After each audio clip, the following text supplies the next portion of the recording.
We all love carpet because it's soft and it feels so good to walk on and it gives the place a warm, cushy feel.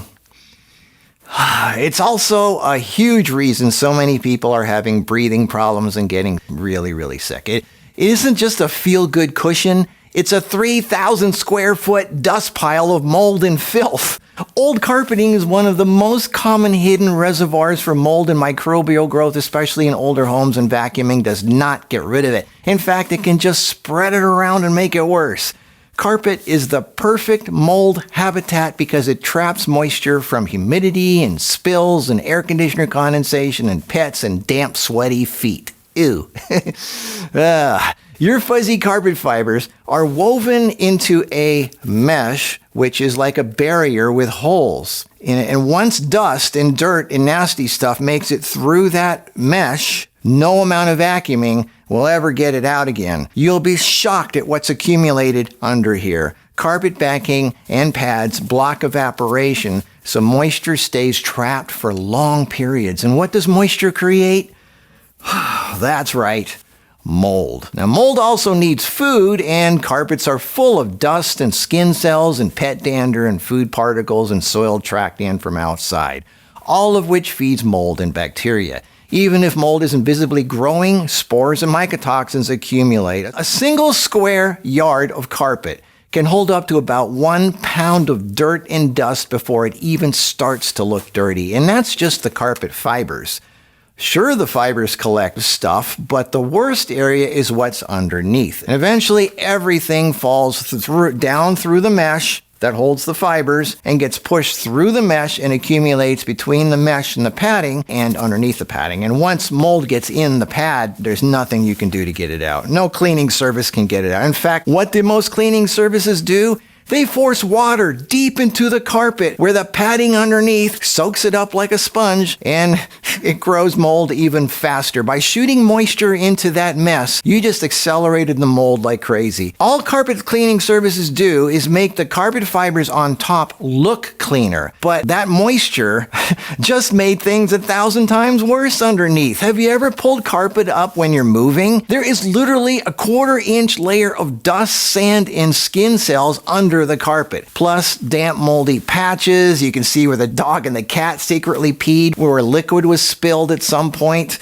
A lot of people don't take their shoes off in the house. I made a video where I bought a brand new pair of running shoes that were white underneath. I literally walked out of the mall, through the parking lot, to the car, and after 20 minutes, they were already black underneath. Those black spots you see all over parking lots, those are chewing gum that people spit out, and then cars drove over them, creating sticky spots that collect oil, grease, filth, and bacteria. And Americans love to open their car doors and pour out their sticky, sugary soft drinks onto the pavement next to their car. Lots of sticky stuff all over parking lots, which are like petri dishes attracting all kinds of filth and bacteria. So here you come, you step all over the sticky, icky parking lot with your shoes. So now that nastiness is stuck to the bottom of your shoe. So here you are inside your car, putting it into your car's carpet fibers until you get home and end up walking with that disgusting filth on your carpet at home. And if that isn't disgusting, I don't know what is. It's just like, oh. Okay, and then there's pets. I know this is the part you don't want to hear, but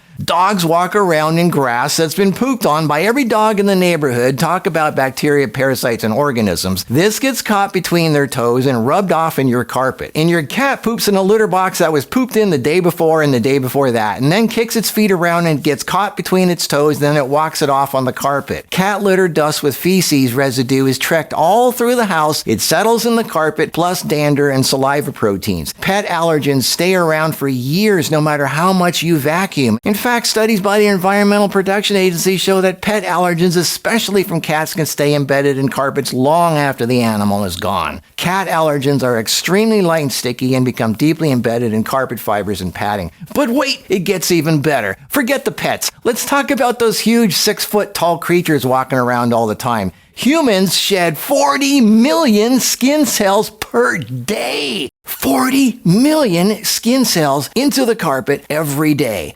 That outer layer of your skin is fully replaced every 27 to 30 days. Where do you think it goes? Permanently stuck under the mesh until you physically remove the carpet and padding, which most people don't do until they move, right? And let's not talk about people with psoriasis whose skin flakes off like cornflakes. Psoriasis, by the way, means the liver is clogged and dirty, so yes, all that beer and alcohol and junk food and fried food and Tylenol is making life worse, not just for you, but for everyone in the house. When you pull up old carpet and padding, that 1/4 inch of thick layer of what looks like dirt and dust, a lot of that is actually old skin cells, and skin cells feed dust mites. That dust is alive and teeming with life. Thousands of dust mites can live in a single gram of household dust. These are living creatures. They eat and poop. Do you have any idea how many pounds of dust mite poop lives in a 10-year-old carpeting in a typical house? Dust mite poop is major trigger for asthma and breathing problems. I know you don't want to hear this. I know, but I got to say it. Every time you walk on that carpet, you're stirring it up and you're breathing it in.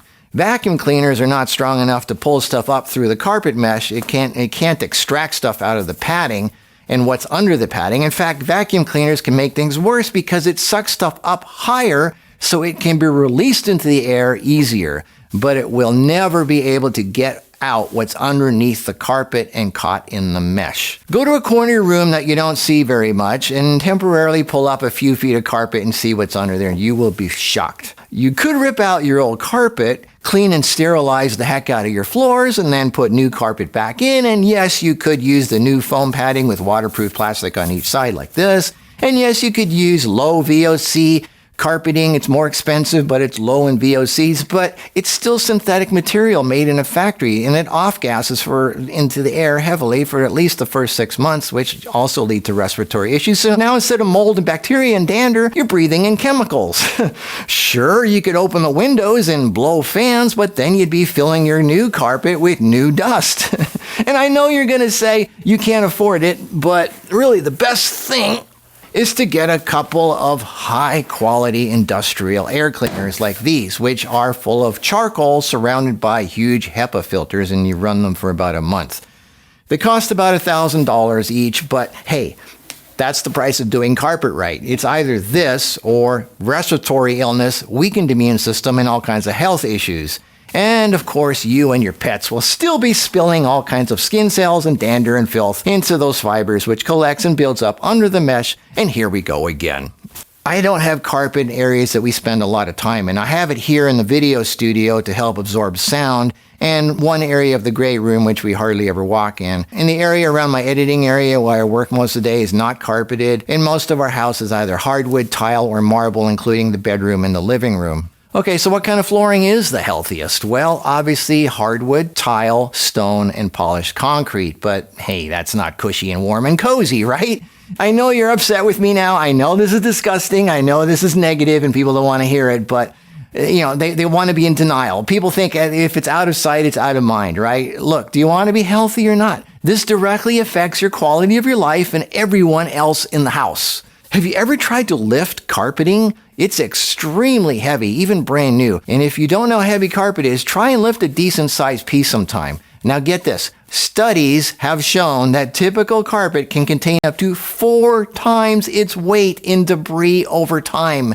Mold spores naturally float in the air all the time. It's part of life, but they eventually settle into the carpet, and after many years, carpets hold a huge microbial load. I don't know if you want to hear this. I know most people will shut this video off and try to forget about it as if not thinking about it makes the problem go away. Okay, but if you start having breathing problems, shortness of breath, sinus and congestion, and asthma, and you're tired all the time, and you just feel bleh, and you feel better when you leave the house, that's a huge sign. People often look for complicated medical explanations for breathing problems, and they like to blame things outside of their control. But sometimes the issue is literally right under your feet.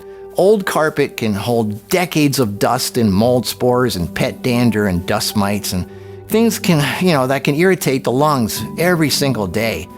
Most of the problems in your life are in your control, and you can do something about it. And it all starts with you being aware of it first and then taking sensible action to do something about it. People think life won't be as much fun if they eat healthy and they exercise and they switch out their carpet. Actually, your quality of your life greatly improves. You have all kinds of energy again. You never get sick. Your mood improves. You'll be amazed how amazing life can be when you do some serious cleaning of your body, you're in your home and your relationships and your career and your life. Don't wait any longer. Start breathing again and really start living.